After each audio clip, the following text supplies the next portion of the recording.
Okay, guys, today we're going to get into chapter 10 and we're going to be talking about probation, parole, and a little bit about intermediate sanctions. So, if you've got your text, I'm actually going to be looking in the book at some of these concepts here. And I want to first off talk about what probation is. The easiest way to think of probation is that it is a sentence that is served in the community. Probation actually got its start in about 1850 by a shoemaker in Boston named John Augustus. And essentially what John Augustus did is he went into the Boston court system and he would get these low-level misdemeanants out and he would take them into his home and he would basically teach them a trade. And what it came out to that these individuals could be productive members of society. He were taking people out of the court system and jails that really did not need to be serving prison sentences. And John Augustus was actually very successful in doing this. As a matter of fact, he was able to get other tradesmen in the area to do the same thing. And this book even talks about that over his period of his lifetime, he actually served about 2,000 inmates in this manner. And so once the Boston court system started seeing how successful this was, they started implementing laws to actually make this a viable punishment. And this is one of the things we like about probation is that we're able to take individuals who have committed non-serious offenses and we're not putting them in prisons, which is saving the state money. But in this case, Augustus was able to teach them a trade as well, and they were able to become productive members of society. Which leads us also into talking about what parole is.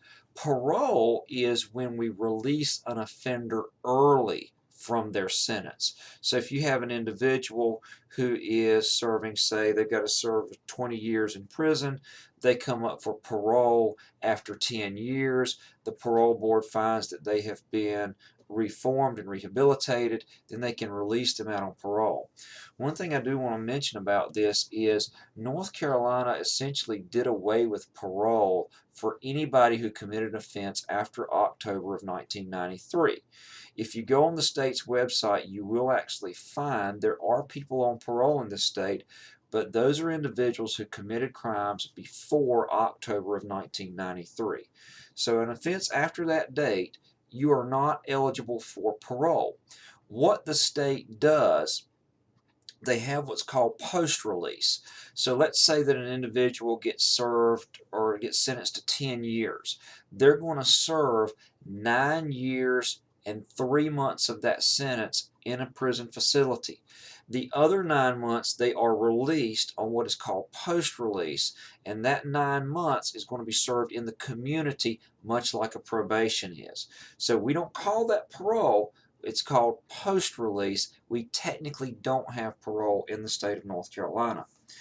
What we do have, though, are several intermediate sanctions, and these are things that typically fit between probation and incarceration. These are a little bit more restrictive than probation, but less restrictive than incarceration. We think of things like house arrest. We think of things like boot camps. We think of things like incarceration, or what we call shock incarceration, which we don't do in North Carolina.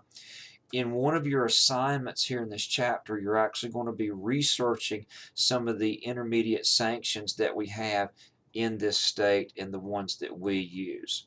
That's all I've got for this little summation. If you have any questions or concerns, please feel free to call or email.